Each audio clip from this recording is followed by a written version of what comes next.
উপর ভিত্তি করে এই যে তোমার traffic capital of the world এটা সে এখানে লিখেছে, বিষয়টা এখানে সে নোট করেছে যে তার মানে ঢাকা শহরের অবস্থাটা কি। এখানে কি বলছে যে তার কিছু পরামর্শ আছে, এখানে সে বলেছে যে elevating traffic কনজেশন is one of the major development challenges of our time. এখানে ক্লাসের একদম শেষের দিকে স্ক্রিনশট নিয়ে গ্রুপে দিবে, কেমন? আমিও কিন্তু নিব শেষের দিকে, আমিও নিব, আর যে দিবে তারটাও কিন্তু আমি মিলাবো, দেখি মিল থাকে কিনা। ওকে, স্ক্রিনশট একদম ক্লাসের শেষের দিকে দিবে, একদম লাস্ট মুহূর্তে। Alleviating traffic congestion is one of the major development challenges of our time. আমাদের সময়ের সবচেয়ে গুরুত্বপূর্ণ একটা মানে অন্তরায় হলো যে ট্রাফিক কনজেশনটা কিরকম, এটা দূর করাটা সবচেয়ে বড় ধরনের একটা challenge. Half the world's population already lives in cities. যেহেতু আমাদের বিশ্বের জনসংখ্যার অর্ধেকই এখন বর্তমানে শহরে বসবাস করে, and the United Nations estimates this. কনজেশন মানে কি, অন্তরায়? হ্যাঁ, কনজেশন মানে কি বলছো স্যার? কনজেশন এলিভেটিং ট্রাফিক কনজেশন মানে ট্রাফিক জ্যাম, যেটা বা ট্রাফিকের যে প্রবলেমটা বড় বড় শহরগুলোতে ট্রাফিকের যে যানজট যেটা আছে, ট্রাফিক যে সবসময় লেগে থাকে, এটা দূর করাটা খুবই সমস্যা। সমস্যাগুলোর কারণ হলো যে বিভিন্ন জায়গায় কালচারাল ব্যারিয়ার, বিভিন্ন রকমের সমস্যা আছে, এগুলোকে সমাধান করাটা খুব কঠিন, এটার কথাই বলছে এখানে। একটা মিনিট দাও।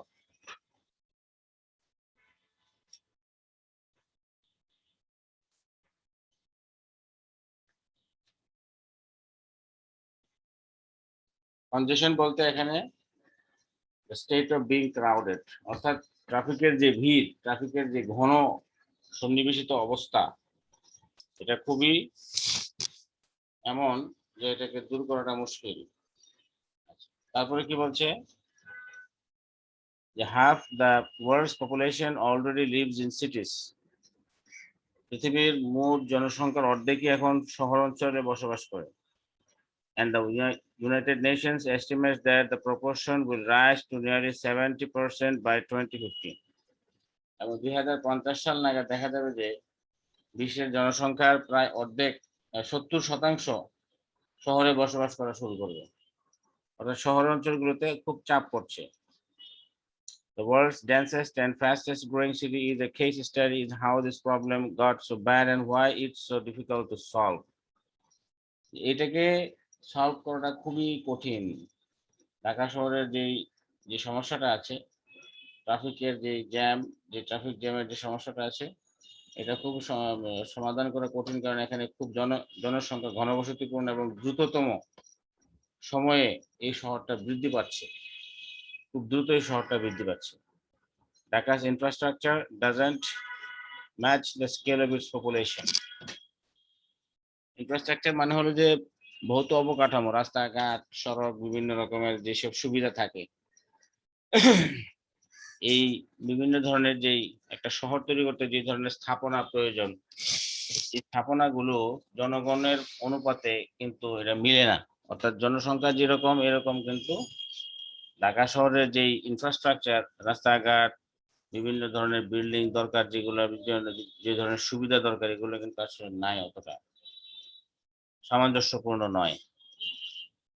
Just 7% of the city is covered by roads. এই শহরের কেবল টোটাল এরিয়ার 7% খালি রাস্তা, যেখানে দেখা যাচ্ছে যে টোটাল শহরের 25% জায়গা জুড়ে রাস্তা আছে। কোথায় কোথায়? প্যারিসে আছে, ভিয়েনায় আছে, বড় বড় শহরগুলোতে। কিন্তু আমাদের এখানে আবার মাত্র টোটাল এরিয়ার 7% খালি রাস্তা। Dhaka also suffers from the absence of planned road network. আমাদের এখানে কোনো পরিকল্পনা মাফিক কোনো রোড নেটওয়ার্ক নাই। There are 650 lights intersections but only 60 lights traffic lights. এখানে আমাদের 650টা প্রধান মোড় রয়েছে, ইন্টারসেকশন মোড়, এবং but only 60 traffic lights. Traffic light রয়েছে কয়টা মাত্র? আমাদের ট্রাফিক লাইট আছে 60টা, এর মধ্যে বাকি মানে এর মধ্যে অধিকাংশ কাজ করে না। That means the police force isn't enforcing driving or parking rules. এর মানে হলো যে আসলে যেহেতু ট্রাফিক লাইট গুলো কাজ করে না, এর মানে হলো যে পুলিশ আসলে ড্রাইভিং এবং পার্কিং রুল গুলো এনফোর্স প্রয়োগ করতে পারছে না বা করছে না। They are in the intersection directing traffic. তারা কেবল মোড়ে দাঁড়িয়ে থাকে, বিভিন্ন ইন্টারসেকশন গুলোতে দাঁড়িয়ে থাকে এবং ওখান থেকে ট্রাফিক গুলোকে ডিরেকশন দেয়, এদিকে যাও ওদিকে যাও এরকম। তারপরে এবার কস্টের কথা বলছে, কিরকম খরচ, যে ঢাকার যে এরকম এই যে সমস্যা, এই সমস্যার ফলে তো অবশ্যই একটা খরচ হয়, ক্ষতি হয়, অর্থনৈতিক ক্ষতিটা কেমন। তো বলছে the cost of Dhaka's traffic congestion is estimated at 3.8 billion a year. তো ঢাকার এই যে ট্রাফিকের যে সমস্যা, এই সমস্যার ফলে কিন্তু অর্থনৈতিক ক্ষতিও হয়। যেমন কেমন ক্ষতি হচ্ছে, যে আনুমানিক বছর প্রতি 3.8 বিলিয়ন মার্কিন ডলার ক্ষতি হয়। That's just the delays and the air pollution. হ্যাঁ, এটা কেবল শুধু বিলম্ব, দেরি এবং বায়ু দূষণের হিসাব যদি করি আমরা, তাহলে এটার উপর ভিত্তি করে হয়।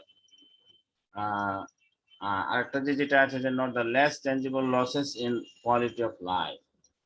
আর জীবন মানের স্বল্প যে ক্ষয়ক্ষতিগুলো আছে, এগুলোকে না ধরলে, এগুলোকে যদি না ধরি তাহলে আরো তো মানে বিষয় আছে, যে কোয়ালিটি অফ লাইফ আমি লিড করতে পারলাম না, টাকা পয়সা খরচ করছি কিন্তু কোয়ালিটি অফ লাইফ নাই, বিশুদ্ধ অক্সিজেন পাচ্ছি না, বিশুদ্ধ কোনো পরিবেশ নাই, তো এটা তো আমার একটা ক্ষতি। এটাকেও যদি আমি টাকার হিসাবে ধরি তাহলে কিন্তু লসের পরিমাণ 3.8 বিলিয়ন পার ইয়ার না আরো বেশি হবে, এটাই বলছে এখানে। প্যারাডক্সিক্যালি, দুর্বুদ্ধ ভাবে, the poor infrastructure is one of the reasons why the city is growing so fast. যে বিষয়টা খুবই দুর্বুদ্ধ, বুঝতে সমস্যা, যে একদিকে যেমন সমস্যা, আবার আরেকদিকে শহরটা খুব দ্রুত বাড়ছে। সমস্যা হলে তো বাড়ার কথা না, কিন্তু তারপরে বাড়ছে, এটা একটা দুর্বুদ্ধ বিষয়। কোন কারণে বাড়ছে, যে এই যে পুয়ার ইনফ্রাস্ট্রাকচারের ফলে, যেহেতু কোনো নিয়ম শৃঙ্খলা এখানে নাই, যে ল অ্যান্ড এনফোর্সিং এজেন্সি গুলোর মাঝে দুর্বলতা রয়েছে, যার ফলে হচ্ছে কি এই সুযোগে শহরটা বাড়ছে বিভিন্ন রকম ভাবে, এবং মানে কোনো নিয়ম শৃঙ্খলার ভিতরে এটা বাড়তেছে না, খুব দ্রুত এটা বেড়ে, এখন অবস্থা খুব খারাপ। Without roads or trains to whisk them to the suburbs. উপশহরগুলো থেকে আসা যাওয়ার জন্য রাস্তাঘাট ও ট্রেন না থাকায়, হুইস্ক মানে হলো কি খুব দ্রুত আসা আর কি, সাবার্বস মানে উপশহর, প্রান্তীয় শহর যেগুলা। তুমি যদি মনে করো যে প্রান্তীয় শহরে থাকো, যেমন তুমি যদি সাভারে থাকো, নারায়ণগঞ্জে থাকো, ফর এক্সাম্পল গাজীপুরে থাকো, এবার তুমি যদি অফিস করতে চাও মতিঝিল বা উত্তরা, বনানী বা এরকম এলাকায়, বা মোহাম্মদপুর, মিরপুর, তোমার কিন্তু ওই যে মেট্রো রেলের দরকার, তোমার খুব দ্রুত, উইস্ক মানে হলো কি খুব দ্রুত তুমি মানে প্রান্ত অঞ্চল থেকে, পেরিফেরি থেকে তুমি দ্রুত সেন্টারে এসে তুমি যাতে চলে যেতে পারো, এটাকে বলে উইস্ক, দ্রুত আসা যাওয়া করার সুবিধা। সেটা হলো রোড দরকার, এই ধরনের রোড দরকার, ট্রেন দরকার, সার্ভিস যেগুলো আমাদের মেট্রো রেল বা এরকম এই ধরনের সার্ভিস আমাদের দরকার। এগুলো হলে মানুষ তখন কি করবে, উপশহরে চলে যাবে, অর্থাৎ কেন্দ্রীভূত হয়ে এক জায়গায় বসে থাকবে না, ছড়িয়ে ছিটিয়ে যাবে, যার ফলে মানুষের ঘনত্ব কমে যাবে। Dhaka residents have no choice but to crowd into the middle, set up slums between high rises and walk to work. এই যে উপশহরগুলো থেকে আসা যাওয়া করার জন্য, তোমার রাস্তাঘাট বা ট্রেন না থাকার কারণে কি হয়, যে ঢাকার বাসিন্দাদের শহরের মধ্যে ভিড় করে থাকতে হয়। যে তুমি বাসা নিবা, তোমার ধরো তুমি বাসা নিতে চাও, মনে করো যে তোমার গাজীপুর বা তোমার মনে করো যে অনেক দূরে শহরের, একটু মানে একটু ইয়াতে, কিন্তু ওইখান থেকে তুমি আসতে পারবে না, যার ফলে কি হয়, ওই তোমার অফিসের কাছাকাছি বা অফিসের খুব লোকাল এরিয়াতে তোমার ওখানে গাদাগাদি করে ভিড় করে ওইখানে মানে খুব কষ্ট করে অনেক ভাড়া দিয়ে বা বিভিন্ন জায়গায় থাকতে হয়, যার ফলে জনসংখ্যার একটা ঘনত্ব বৃদ্ধি পায়। আচ্ছা, তারপর দেখো, then there are the users of the roads. Besides pedestrians, the narrow lanes are shared by bicycles, rickshaws, scooters, motorcycles, CNGs, buses, and cars. তারপরে আবার আরেকটা সমস্যা হলো যে রাস্তাঘাট ব্যবহারকারীদের কথায় আসা যাক। এবার যদি আমরা যদি বলি তাহলে কি দাঁড়ায় যে রাস্তাঘাটের মধ্যে পথচারী ছাড়াও কারা কারা রয়েছে, ন্যারো লেন্স, এই যে ছোট ছোট রাস্তা, অপ্রশস্ত রাস্তাগুলো যেগুলো রয়েছে, ন্যারো রাস্তাগুলো, এই ন্যারো রাস্তাতে বিভিন্ন গতির যানবাহন চলে। তো বিভিন্ন গতির যানবাহন তোমার পুরো ট্রাফিকটাকে স্লো করে দেয়। যেমন একটা বাইসাইকেলের গতি আর রিক্সার গতি এক না, স্কুটারের গতি, মোটরসাইকেলের গতি, সিএনজির গতি, বাসের গতি একরকম না, একটা প্রাইভেট কারের গতি আরেক রকম। এই যে ডিফারেন্ট ক্যাটাগরির ডিফারেন্ট স্পিডের ভেহিকেল যে রাস্তায় চলছে, বিভিন্ন স্পিডে যখন চলবে তাহলে কিন্তু সমস্যা। একই স্পিডের যদি সবগুলো হইতো তাহলে কিন্তু একরকম একটা স্পিড হতো, ট্রাফিকের স্পিডটা একরকম হতো। কিন্তু এখন যেহেতু বিভিন্ন ক্যাটাগরির যানবাহন আছে তাহলে কি হয়, ট্রাফিকটা স্লো হয়ে যায়, যার ফলে এটাও কিন্তু একটা জ্যামের কারণ। All these modes take up a different amount of space, have different top speeds. এই যে প্রত্যেকটা যানবাহন যেখানে আছে এগুলো প্রত্যেকটা ভিন্ন ভিন্ন জায়গা দখল করে এবং প্রত্যেকেরই সর্বোচ্চ গতি ভিন্ন ভিন্ন রকম। তো এখানে কি হচ্ছে, most people you talk to in Bangladesh blame the traffic jams on the rickshaws.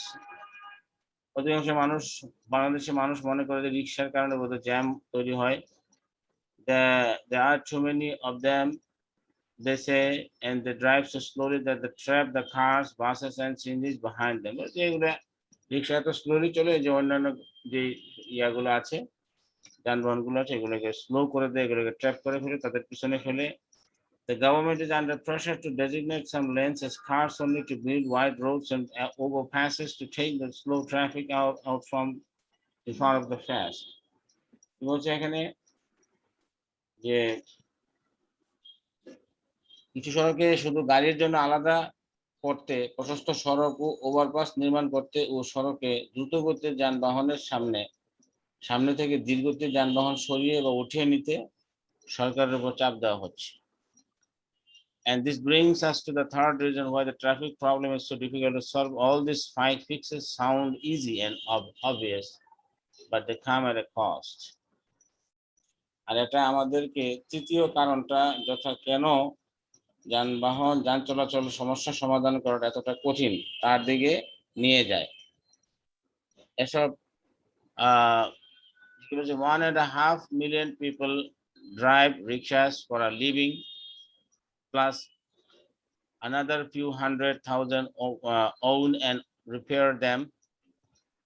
কি বলছে এখানে যে রিক্সার সমস্যাটা এটা দূর করাটা কঠিন কেন? কঠিন হচ্ছে এই কারণে যে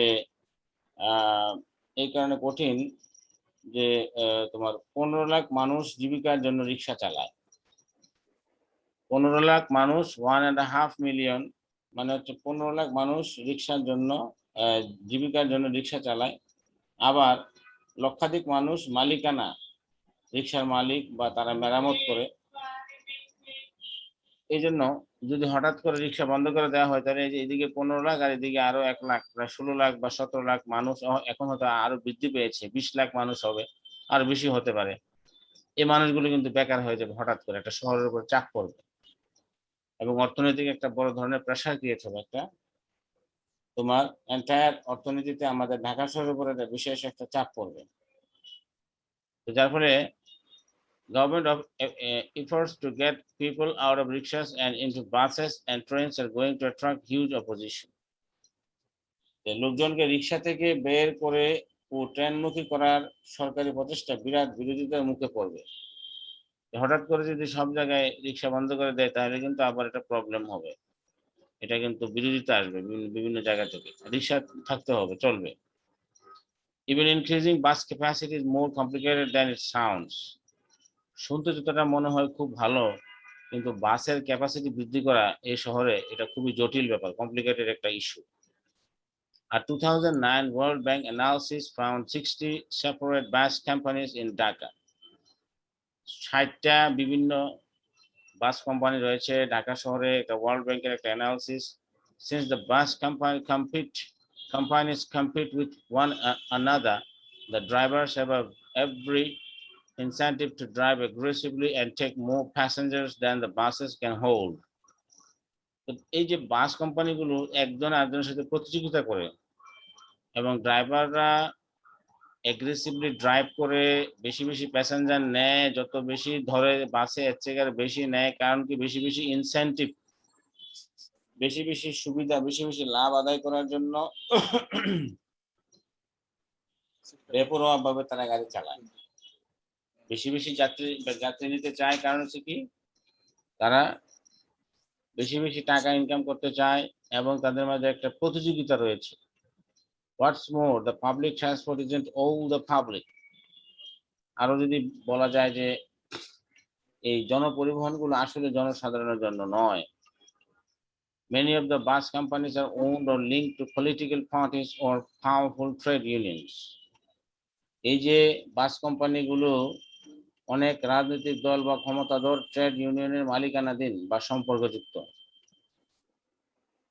Government efforts to unify or regularize the system would amount to a hostile takeover of all of these small companies. এখন গভর্নমেন্ট কি করছে? গভর্নমেন্ট যদি এই ব্যবস্থাকে একীভূত করতে চায় অথবা নিয়মতান্ত্রিক করতে চায়, তখন তাদের যে সরকারি প্রচেষ্টাটা গভর্নমেন্টের ওই ওই ওইসব ছোট কোম্পানিগুলোর তৈরি অধিগ্রহণের মুখে পড়বে। অর্থাৎ ছোট ছোট কোম্পানিগুলো তখন গভর্নমেন্টের যে একীভূত করা বা এগুলোকে রেগুলারাইজ করার যে প্রচেষ্টা, একটা নিয়মতান্ত্রিকতার ভিতরে আনতে গেলে গভর্নমেন্ট বা এদেরকে একীভূত করতে গেলে তখন এই কোম্পানিগুলো, বাস কোম্পানিগুলো বড় ধরনের সমস্যা তৈরি করে। স্যার এটা কি একটা সংঘাত হয়ে যেতে পারে? হ্যাঁ, মানে স্যার এর থেকে একটা সংঘাত বা কোনো মানে মানে যুদ্ধ জাতীয় বা এরকম কিছু হতে পারে, ঝগড়া বিশৃঙ্খলা? তোমার কথাটা বুঝি নাই, আবার বলো। মানে স্যার গভর্নমেন্ট যখন মানে এরকম রেগুলারাইজ করতে যাবে, একীভূত করতে যাবে, তখন কি স্যার মানে একটা বিশৃঙ্খলা সৃষ্টি হতে পারে? ওমা হবে না? এই যে মেয়র মেয়র মেয়র আনিসুল মারা গেছে যে, তার সময় ঘটনাগুলো মনে আছে? সে যে সে যে করতে চাইছিল, সে চাইছিল না যে ঢাকা শহরে বাস সার্ভিস কোম্পানি থাকবে, খালি একটা, এটার আন্ডারে সব বাস সার্ভিস থাকবে এবং অনেক জায়গা থেকে সে বাস টার্মিনাল বা বাস ট্রাক তুলে দিতে চাইছিল। তাহলে তার বিরুদ্ধে কত সমস্যা হয়েছে না, সে কত সমস্যা ফেস করছে না, বুঝে না? আমরা তো জাতি হিসেবে খুবই মন মানসিকতা তো খুবই খারাপ। তো ভালো জিনিসটা আমরা দেখতে চাই না। আমার স্বার্থে আঘাত আসলেই দেখবো যে আমি আমার এই যে ভদ্র মানুষের ভুল, যে আমি একটা চামড়া ধরে আছি উপর দিয়া, এটা এটা আর থাকে না। আমরা ওই সত্যটাকে আমরা ফেস করতে পারি না। তো এই হলো সমস্যা। আত্মত্যাগের কথা বলি, মুখে মুখে বলি, কিন্তু কাজের বেলায় আমার স্বার্থে আঘাত আসলে আমি তখন মানে আমার সে ভদ্র এবং এই যে বুদ্ধিজীবী মার্কা যে কথাবার্তা গুলো, ভালো ভালো কথা ভালো থাকে না। এই হলো সমস্যা। আচ্ছা দেখো এখানে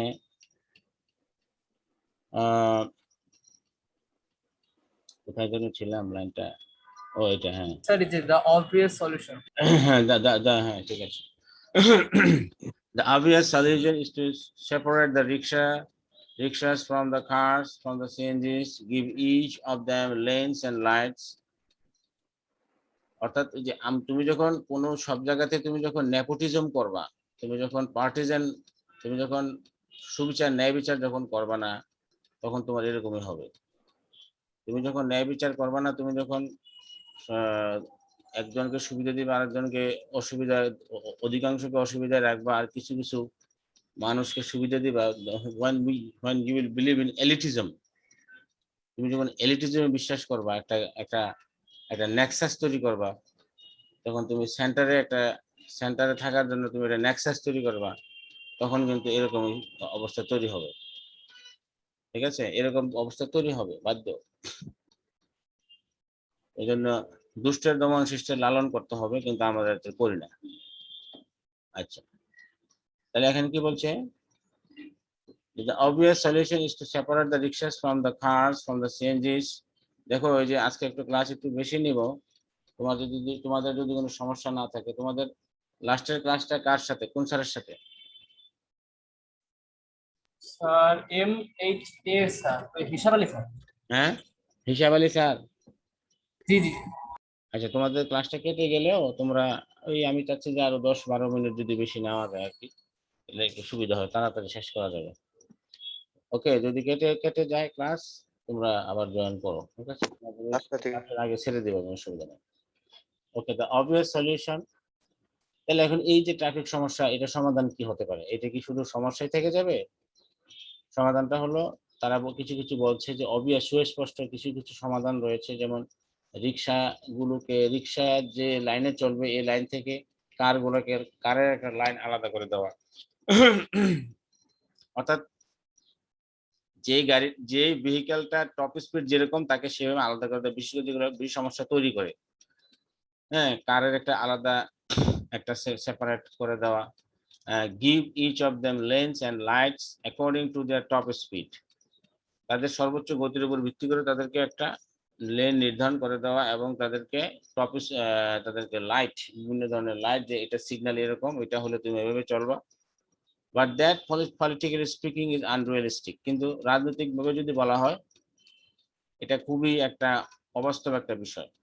রাজনৈতিকভাবে কথা আমরা কখন বলি? যখন রাজনৈতিকভাবে মানে হলো যে জনগণের সাথে কাজ করি, যখন একটা কাজ করা হয় সেটাকে বলা হয় যে, অর্থাৎ রাজনৈতিক মানে কি, যে জনগণের ঐক্যমত্যের সাথে কোনো একটা কাজ করা, সেটা ঐক্যমত্যটা গঠন করা খুবই কঠিন।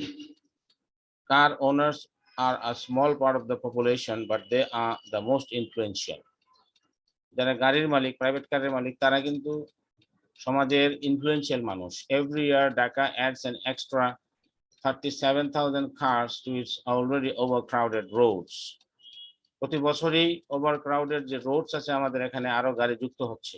37,000 cars, এটা ডাটা বলছে।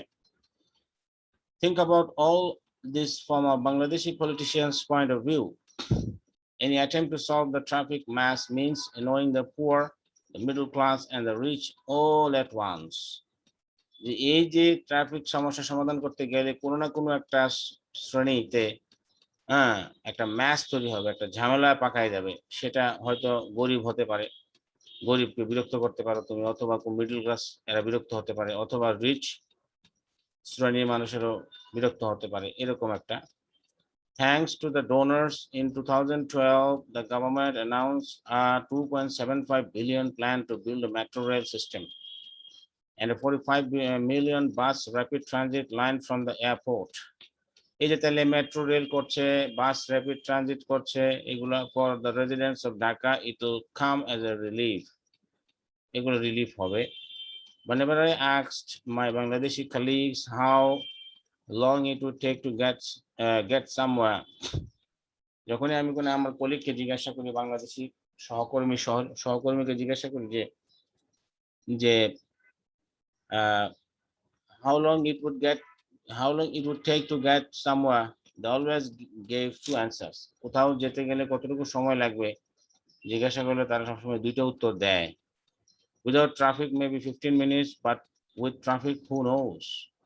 যে ট্রাফিক ছাড়া তো তোমার যেতে 15 মিনিট লাগবে, আর ট্রাফিক দিয়ে তুমি যদি যেতে হয় তোমাকে ভিড়ের মধ্যে দিয়ে গাড়ি ঘোড়ার, তাহলে এটা কে জানে। অর্থাৎ এই বিষয়টা একদম পরিষ্কার করে বলে দিয়েছে। আচ্ছা,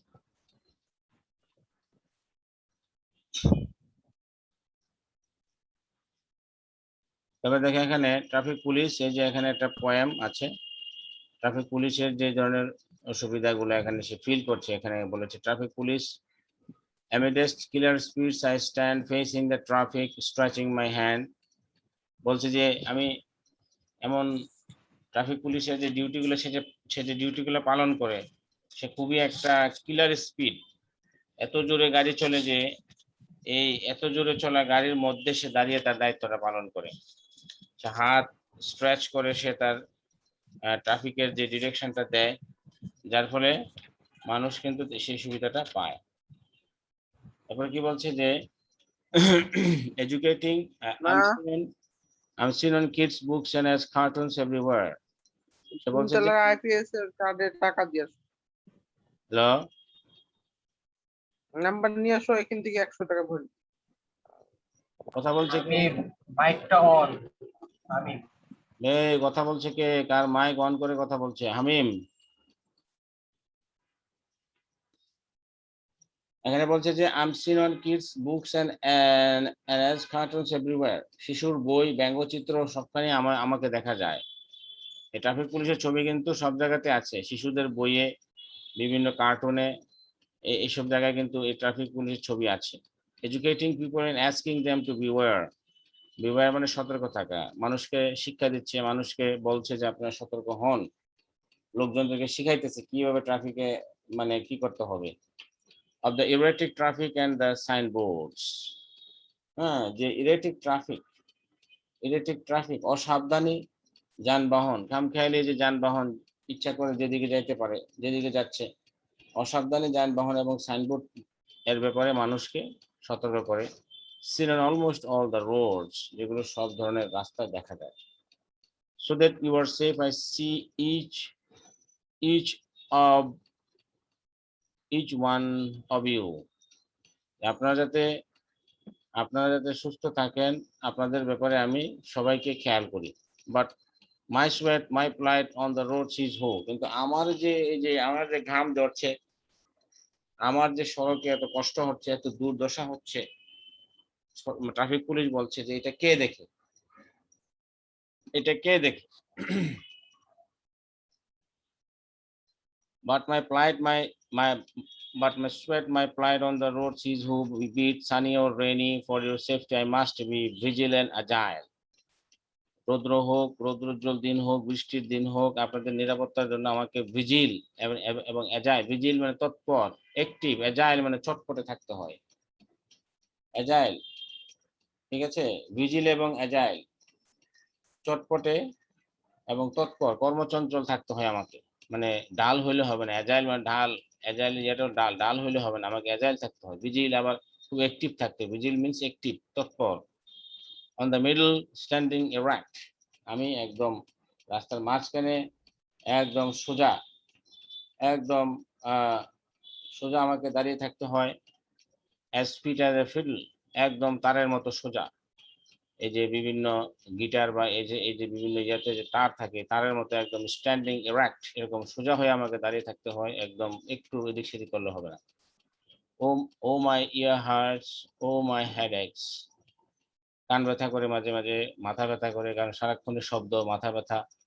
ও look at the weather, such unpredictable days, দিনের অবস্থাও কেমন আনপ্রেডিক্টেবল, কোন সময় কি হয়, বৃষ্টি হয়, কোন সময় রোদ, আবার ঠিক বলা যাচ্ছে না। But I can't swerve, must be on duty, কিন্তু আমাকে একটু একটা মিনিটের জন্য আমি কোথাও সরতে পারি না, মুভ করতে পারি না। সোয়ার্ভ মানে মুভমেন্ট করা, একটু মুভমেন্ট করতে পারি না কোথাও আমি। I must be on duty, eye care for your safety, be it noisy or dusty, be it sunny or rainy, I must be on duty, I care for your safety, মানে আমি আপনাদের সেফটির care করি, আপনারা কি করেন, এই যে এই কথাটা বলছে। এরপর দেখো lesson 4 from Philippos Flaccus film, my brother the traffic policeman। এখানে একটা film my brother the traffic policeman, এটা নিয়ে কথা বলা হয়েছে। এই ফিল্মটা নেওয়া হয়েছে ফিলিপোস ফ্ল্যাক্টোস এর ইয়া থেকে। এখানে দেখো কি বলছে যে imagine yourself as a traffic policeman, you have just finished your shift directing traffic near a school from morning till noon. Talk to a small group for 5 minutes about your experience. Now read the short passage about the film and answer the questions that এখানে একটা film আছে, short film, my brother the traffic policeman, এই film সম্পর্কে একটা লেখা হয়েছে এবং এই ফিল্মটা তৈরি করেছেন ফিলিপোস ফ্ল্যাক্টোস। কি বলছে যে এখানে the persona of a traffic policeman has always been a curious one. Persona বলতে এজ এ পার্সন, যে যে কি বলছে যে একজন অভিব্যক্তি, একজন ট্রাফিক পুলিশের অভিব্যক্তি, ব্যক্তিত্ব, তা সবসময় একটা কৌতূহল উদ্দীপক বিষয় সবার জন্য। It has often found important space and close treatment in literature and other arts. বিভিন্ন ধরনের সাহিত্য এবং অন্যান্য কলা বা শিল্পে প্রায়শই গুরুত্বপূর্ণ স্থান এবং নিবিড় মনোযোগ দখল করেছে এটা, এই যে ট্রাফিক পুলিশ বিভিন্ন সাহিত্যে, বিভিন্ন লেখনীতে। Besides the many poems about this fascinating character, there is at least one movie where the central character is a traffic policeman. এই ছবিটার মধ্যে সেন্ট্রাল ক্যারেক্টার মানে হিরো ট্রাফিক পুলিশ, এবং তার ক্যারেক্টারটা এখানে fascinating, attractive. In 1963, Greek filmmaker Philippos Flactos made this film named My Brother the Traffic Policeman. তাহলে Philips ফ্ল্যাক্টোস একজন গ্রিক ফিল্মমেকার 1963 তে এই ফিল্মটা তৈরি করেছেন। It featured a slightly maniac traffic policeman একজন পাগলাটে একটু খ্যাপাটে টাইপের একজন ট্রাফিক পুলিশ ম্যান। সে তার চরিত্রটা এরকম। এখানে তার নাম হলো Antonis Patroklos, who is utterly devoted to service and duty. এবং এই যে আমাদের যে ট্রাফিক পুলিশম্যানের তার নাম হলো অ্যান্টনিস পিক্রোকলস, এবং সে খুব একজন ডিউটিফুল ট্রাফিক পুলিশম্যান, দায়িত্ব পালন করতে খুব ভালোবাসে, মানে very much cordial to his duty and applies the traffic code with unyielding severity. এবং এই ট্রাফিকের যে কোড আছে, যে আইন কানুনগুলো আছে, সেই এগুলো একদম খুব শক্তিশালী ভাবে এগুলা তীব্রভাবে এগুলোকে আনইয়েল্ডিং, দুর্বল না হয়ে শক্তিশালী ভাবে তীব্রতায়, সিভিয়ারিটি, শক্তিশালী তীব্রতায় সে এগুলোকে পালন করে বা এগুলোকে সে প্রয়োগ করে খুব শক্তভাবে। Tickets rain down upon lawbreakers, in particular taxi drivers and especially lampros. যারা ল ব্রেক করে, আইন এই যে ট্রাফিকের ল ব্রেক করে, তাদেরকে সে টিকিট ধরাই দেয়, মানে জরিমানা আর কি। তাদেরকে টিকেটের রেইন ডাউন করাই দেয়, বৃষ্টির মতো টিকিট দেয় জরিমানা করে। ইন পার্টিকুলার বিশেষ করে ট্যাক্সি ড্রাইভারদের এবং যারা ল্যাম্প্রস চালায়, এদের উপরে সে চরমভাবে সে জরিমানা করে, রেইন ডাউন করে টিকেটের। Who happens to be in love with Patroklos' sister. আরেকজনের নাম, সরি। এখানে কি বলছে যে and especially ল্যাম্প্রস, ট্যাক্সি ড্রাইভারদের বিশেষ করে সে যারা ল ব্রেক করে, বিশেষ করে ট্যাক্সি ড্রাইভারদেরকে সে প্রচন্ড রকম জরিমানা করে। আর ল্যাম্প্রস নামে একজন ব্যক্তি আছে, সেও মনে হয় ট্যাক্সি ড্রাইভার। এই ট্যাক্সি ড্রাইভার আবার এই যে পিক্রোকলস, আমাদের যে নায়ক আছে অ্যান্টনিস পিক্রোকলস, তার বোনের সাথে আবার তার একটা সম্পর্ক আছে, ফুফু। আর আমরা চরিত্র পেয়ে গেলাম যে অ্যান্টনিস পিক্রোকলসের বোনের নাম হচ্ছে ফুফু। এই ফুফুর সাথে আবার এই যে ল্যাম্প্রস একজন ট্যাক্সি ড্রাইভার, তার আবার একটা রিলেশন আছে। In his turn, the traffic policeman is in love with the businessman's daughter, Kiki. নিজের বেলায় এসে আবার এই আমাদের এই যে পাগলাটে ট্রাফিক পুলিশম্যান মিস্টার অ্যান্টনিস পিক্রো, উনি আবার একটা রিলেশন রয়েছে কার সাথে, একজন বিজনেসম্যানের ডটার কিকির সাথে। Who is afraid to reveal her feelings to her father. এই কিকি আবার তার বাবার কাছে এই কথা বলতে ভয় পায় এই অ্যান্টনিসের ব্যাপারে। Besides, Antonis has given lots of traffic tickets to a bus belonging to her father's company.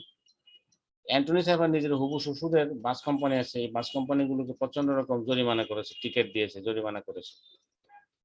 For all these reasons, the road to marriage for both couples is long and strewn with obstacles. এইগুলোর কারণে তাদের কাপলদের ম্যারেজের যে পথটা, এটা খুব দীর্ঘ সময়ব্যাপী হবে এবং strewn with obstacles, এবং কণ্টকাকীর্ণ, প্রতিবন্ধকতায় এটা ছেয়ে আছে, প্রতিবন্ধকতায় strewn, ঢেকে আছে। But the outcome is a happy one for everyone involved. তবে শেষ পরিণতিটা সবার জন্য ভালো হয়। ঠিক আছে, এরপর দেখো unit 8 human rights. Human rights নিয়ে আমরা এখানে কথা বলছি। এখানে কিছুই নাই। লেসন 1টা, এটা আর্টিকেল আছে কিছু, আর্টিকেল 1, আর্টিকেল 2, এই যে এটা লেসন 2তে মনে হয় কিছুটা আছে। লেসন 2তে বলা আছে, are we aware of this rights too. প্রথমে কি বলছে যে article 12, no one shall be subjected to arbitrary interference with his privacy. কারো প্রাইভেসিতে, কারো ফ্যামিলিতে, কারো হোমে, কারো করেসপন্ডেন্স, কোনো জায়গায় কারো ক্ষেত্রে কোনো প্রেসার ক্রিয়েট করা যাবে না। যে no one shall be subjected to arbitrary মানে জোর করে তুমি কারো প্রাইভেসি জানবা, তুমি কারোর অধিকার হরণ করবে বা কারো কাছ থেকে তুমি কিছু নিয়ে নেবে, এটা সম্ভব না। কিন্তু বর্তমানে এগুলো মানে খুবই স্বাভাবিকভাবে চলছে, যে মনে হয় যেন কারো অধিকার হরণ করা, কারো অধিকার নিয়ে নেওয়াটা বোধহয় তার এটা পৈতৃক সম্পত্তি বা তার এটা অধিকার। কারো ব্যক্তিগত গোপনীয়তা কিংবা তার গৃহ পরিবারের ওই যে বলছে এখানে যে no one shall be subjected to arbitrary interference with his privacy, family, home or correspondence, nor to attacks upon his honor and reputation.